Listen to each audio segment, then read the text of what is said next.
വയനാട് ലോക്സഭാ മണ്ഡലം വീണ്ടും തെരഞ്ഞെടുപ്പ് ചർച്ചകളിൽ ദേശീയ ശ്രദ്ധയാകർഷിക്കുകയാണ്.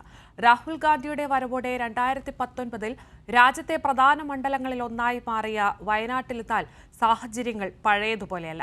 ലോക്സഭയിൽ അടിസ്ഥാന ജനകീയ പ്രശ്നങ്ങൾ പോലും എത്തിക്കാൻ രാഹുൽ ഗാന്ധിക്ക് ആകുന്നില്ല എന്ന വിമർശനം ഇവിടെ ശക്തമാണ്. മാനന്തവാടി, സുൽത്താൻ ബത്തേരി, കൽപ്പറ്റ എന്നിവയും കോഴിക്കോട്ടെ തിരുവമ്പാടിയും ഏറനാട്, നിലമ്പൂർ, വണ്ടൂർ എന്നീ മലപ്പുറത്തെ നിയമസഭാ മണ്ഡലങ്ങളും കൂടിച്ചേർന്നതാണ് വയനാട് ലോക്സഭാ മണ്ഡലം. തുടർച്ചയായി MI ഷാനവാസ് വിജയിച്ച മണ്ഡലത്തിലേക്ക് പിന്നീട് രാഹുൽ ഗാന്ധി എത്തിയതോടെ വയനാട് ദേശീയ ശ്രദ്ധയാകർഷിച്ചു. 4,31,770 വോട്ടുകളുടെ ഭൂരിപക്ഷത്തോടുകൂടിയായിരുന്നു രാഹുൽ ഗാന്ധിയുടെ വിജയം. 2019 ആകെ 10,89,999 വോട്ടുകളാണ് വയനാട് മണ്ഡലത്തിൽ രേഖപ്പെടുത്തിയത്. ഇടയ്ക്കിടെ മാത്രം എത്തുന്ന MPക്കെതിരെ പ്രതിഷേധവും വിമർശനവും ഇവിടെ ശക്തമാണ്. വന്യമൃഗശല്യം, ദേശീയപാതയിലെ രാത്രികാല ഗതാഗത നിരോധനം, കാർഷിക മേഖലയിലെ വിവിധ പ്രശ്നങ്ങൾ എന്നിങ്ങനെ വയനാട് അനുഭവിക്കുന്ന ദുരിതങ്ങൾ നിരവധിയാണ്. ഇതൊന്നും പരിഹരിക്കാനുതകുന്ന നടപടികൾ MPയുടെ ഭാഗത്തുനിന്നുണ്ടാവുന്നില്ല എന്നതാണ് രാഹുൽ നേരിടുന്ന പ്രധാന വിമർശനം. രാഹുൽ ഗാന്ധി ഒരു MP എന്നുള്ള നിലയിൽ പൂർണ്ണ പരാജയമാണെന്നാണ് പാർട്ടിയുടെ അഭിപ്രായം.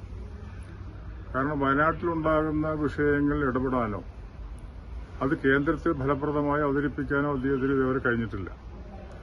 അദ്ദേഹം പാർലമെന്റിൽ പങ്കെടുത്ത എണ്ണത്തിന്റെ കണക്ക് തന്നെ ഇപ്പോൾ പുറത്തു വന്നിട്ടുണ്ട്, യോഗങ്ങളിൽ തന്നെ. സജീവമായി വയനാടിനായി പ്രവർത്തിക്കുന്ന MPയാണ് ദേശീയ മുഖത്തേക്കാൾ മണ്ഡലത്തിന് ആവശ്യമെന്നതിലൂന്നിയാണ് LDF വരുന്ന തെരഞ്ഞെടുപ്പിലും നിലപാട് സ്വീകരിക്കുക.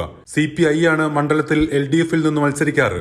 ഇടതുമുന്നണി സ്ഥാനാർത്ഥിയായിരുന്ന PP സുനീറിന് 2,74,597 വോട്ടുകളാണ് കഴിഞ്ഞ തവണ ലഭിച്ചത്. NDAയും മണ്ഡലം ദേശീയ ശ്രദ്ധയിലെത്തിയതോടെ തുഷാർ വെള്ളാപ്പള്ളിയെ മത്സരിപ്പിച്ച് സാന്നിധ്യം അറിയിച്ചിരുന്നു.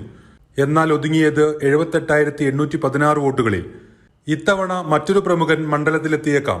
രാഹുൽ തന്നെ ഇത്തവണയും മണ്ഡലത്തിലെത്തുമെന്നാണ് സൂചനകൾ. അയോഗ്യതാ പ്രശ്നമുയർന്നപ്പോൾ രാഹുൽ തന്നെ അത് വ്യക്തമാക്കിയിട്ടുണ്ട്.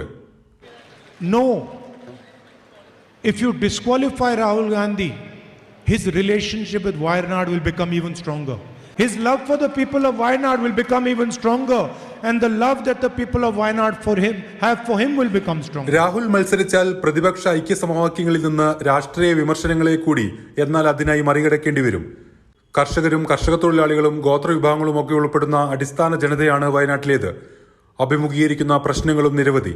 വയനാട്ടിൽ നിന്ന് പ്രധാനമന്ത്രി എന്ന ക്യാമ്പയിനോ ദക്ഷിണേന്ത്യൻ സാധ്യതകൾ ഉറപ്പിക്കാനെന്ന രാഷ്ട്രീയ പരീക്ഷണവുമായി സ്ഥാനാർത്ഥിത്വത്തെ സ്ഥാപിച്ചാൽ വലത് മണ്ഡലമെന്ന ഉറപ്പിൽ മാത്രം അത് ഇത്തവണ വിജയിക്കില്ല. അതിനാൽ തന്നെ ശക്തമായ മത്സരം തന്നെയാണ് പുതിയ രാഷ്ട്രീയ സാഹചര്യങ്ങളിൽ വയനാട്ടിൽ നടക്കുക. അതിൽ രാഹുൽ ഗാന്ധി ഇല്ലെങ്കിലും ഉണ്ടെങ്കിലും. Anoop KR, Kairali news, Wayanad.